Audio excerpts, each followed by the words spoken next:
Hello, everybody. Welcome to another speedrun episode against Don Fisher Uga, rated 1564.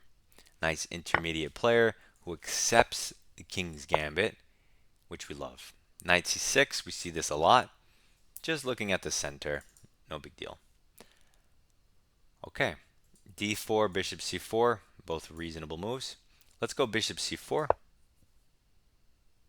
because it helps for castling, whereas d4 does not.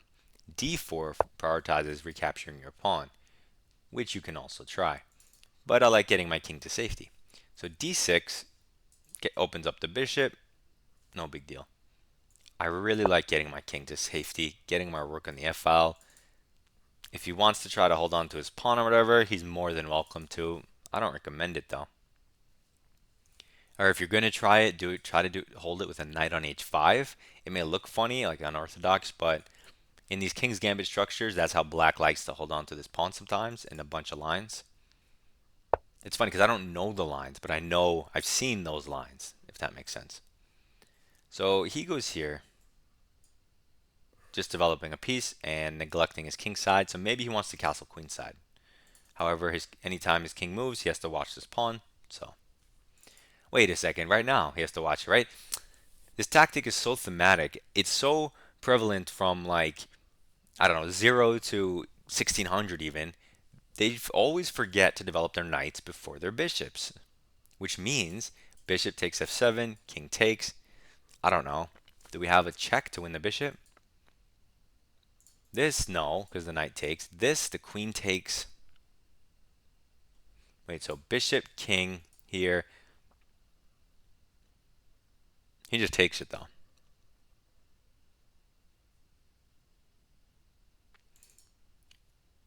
Why? What position am I confusing this with? You're supposed to be able to jump your knight. Maybe? What am I thinking of? What's the nuance that I'm missing? Why are you supposed to be able to? Is it because your bishop defends it in the other lines? I don't remember. In any case, this is a thing, so we're going to keep an eye open for it. Pretty sure it doesn't work right now, though. So we're just going to play d4. My opponent left the game because he probably thought I opened an engine or something, but he's back. So maybe he didn't think that, and he lives in, I don't know, a remote village with on bad Wi-Fi.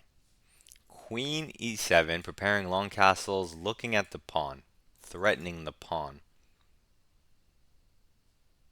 Okay, we can easily defend it. The knight's natural because it also aims at the queen if it jumps forward.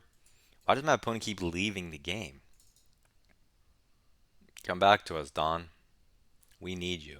And so I didn't do anything but put two knights in the center, two pawns in the center, my bishop here on the most obvious square, and my other guy. So it's just going to be perfectly symmetrical and natural development.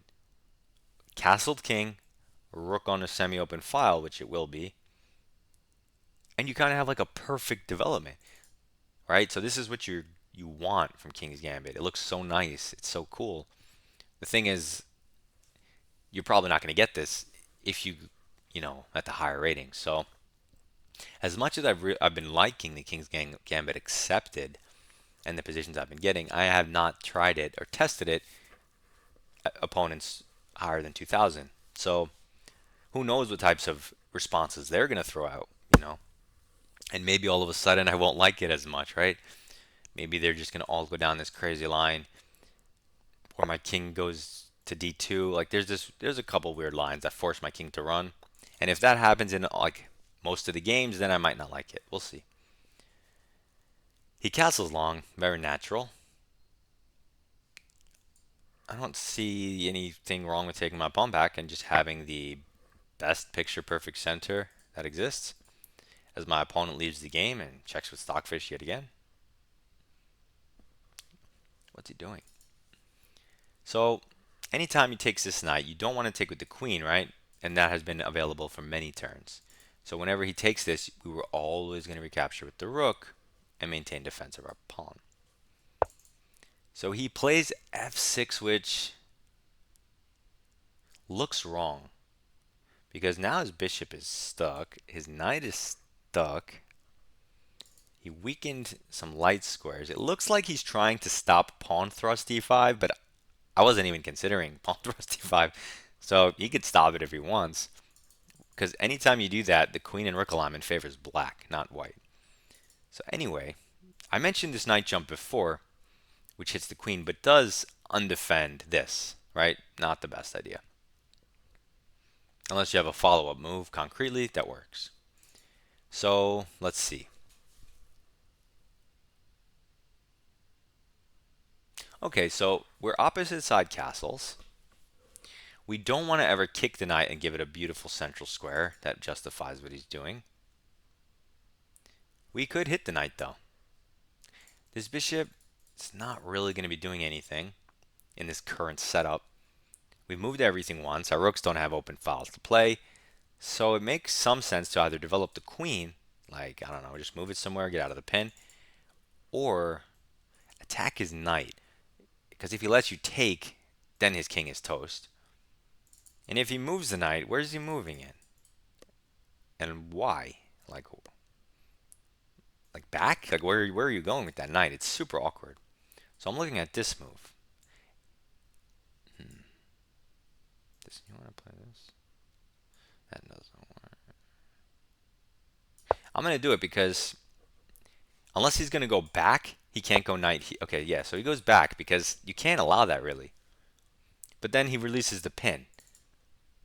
And now we just got a little more active and he got a little more passive, right? Respectively. So now there's this pawn. I want to jump my knight in. Maybe you can even full send this pawn all the way to a6, but it takes 3 turns to undermine the light squares and his king. This knight's not going anywhere. This rook's not going to be doing much. This pawn. So now we might even want to give up the bishop for the knight. Remember I said you don't want to push because the knight gets in here? But what if we take it and then push? Now he doesn't have that resource, right? His bishop can't go here or here, so it has to go home, or like back, not home. And it's not like he can abuse this square with that knight.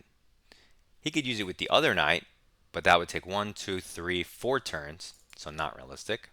Also, we opened up a square for our dominated knight. You see how we did all of that with one trade? And now we have some sneaky potential. So we could do that. Perhaps better is queen in with threats. And then relocate it to the king side and then use the knight. That way we don't take away that square from our queen as a transit point. So I think I'm going to go for the more active move with a threat. Our rooks are connected 1, 2, 3 moves before black. And these moves are terrible for him, you know. His position's god awful and he moves his king to defend the pawn, but that takes a whole turn, which allows us to do stuff. Now, this bishop covers the center, but that's kind of meaningless at this point. This reroute threatens mate in 2. All of his pieces are on the wrong side of the board. So it's almost like when white has the pawn on e5 and can attack the king over here, like in a normal setup, and his pieces can't come over in time. But now it's on reverse. So it's so weird because we have so many moves and to spot moving the same piece twice as opposed to, let's say, including new attackers or repositioning the queen to get in the knight like we intended. We want to go for the most forcing moves available. And sometimes that means moving the same piece twice. But if you see a concrete threat that he can't stop in a good way, like if he has to play b6, that's not a good way. Severely weakens the light squares around his king. I'm just going to shift my queen to a light square, and that's going to be bad for him. But he's probably figured, you know what, I'll fianchetto, but then that bishop, terrible. Anyway, he does it, because what else? But I'm not going to shift my queen to a light square, specifically because he has the fianchetto idea blocking the light squares, right? I mean, you still could and it's still good, but we have lots of other units too and lots of other ideas. This creates a hook. So now instead of 3 turns, we can get this and our rook in the game in 2 turns. So let's do that. It also provides a rook lift, which doesn't make a lot of sense right now. You're obviously just going to push the pawn. And this is a devastating, deadly attack on his king. We're not up anything, and you may not see how the game is over already. But if you try to understand that because our pawns are here and here, and not here and here, he doesn't have freedom of movement to that side of the board, right? This bishop will never help his king.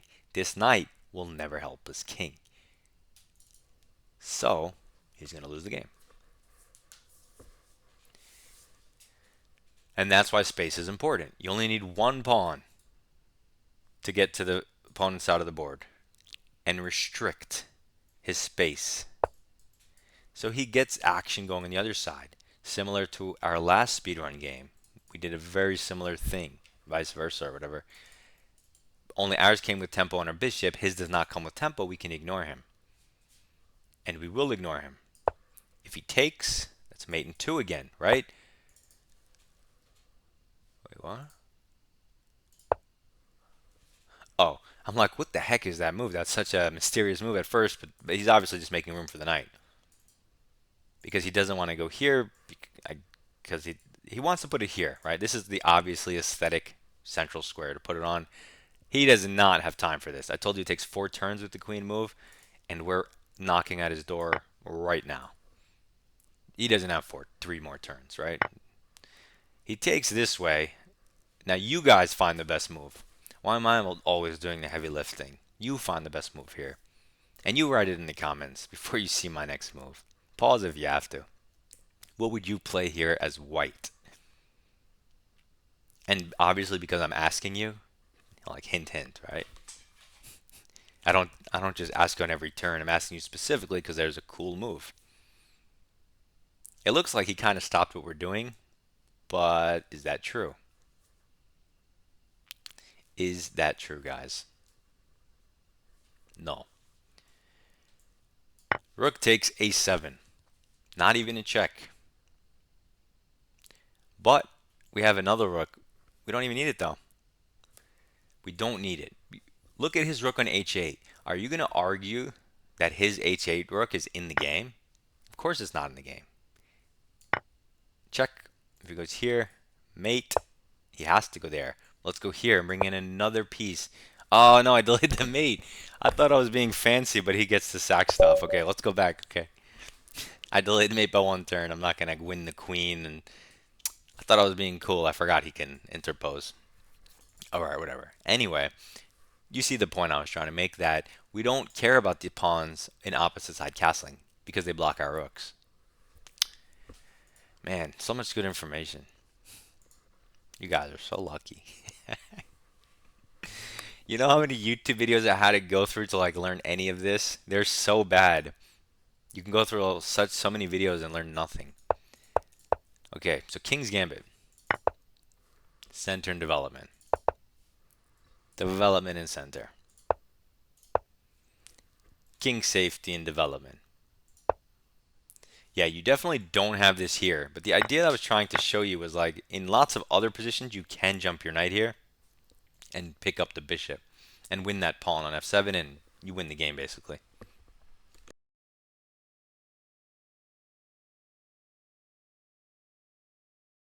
Had something in my throat. Yeah, it doesn't work here. At first glance, I thought it did, but it doesn't. Oh, we have a mistake coming up. We'll see. Okay, so center for free. And development. So this was our mistake because you could just take your pawn back and they want you to just do that first. So, I mean, can he really keep it though? Like, so if he wants to, he has to try g5. But I mean, this is kind of speculative. It weakens some stuff. I guess if he's going to opposite side castle, it makes sense. So he can kind of get the pawn storm started in a way. But now I can throw in knight d5 because this would win the queen. Knight d5 seems annoying. He'll probably go here because where else? But now he can't develop his knight because he moved his pawn. I guess I'll have to develop it this way, but then he loses the queen. I mean, okay, the engine says he can try g5, and he's not, and white's still better, but I don't know. I wouldn't want to try that as a human. Anyway, development center. So sue me at plus zero point 0.4, right? Now we take our pawn back, and all of a sudden we go from plus zero point 0.4, he castles, we take our pawn back, plus 2, winning. So do you see, even though I said I wouldn't try it, apparently you absolutely, positively are losing if you do not play g5 and then the perfect sequence right here, right now, which is crazy. It's insane. Who's going to auto play G? Like, out of 10 players rated 1800, how many are going to play G5? Not that many. And how many are going to follow it up correctly? Zero.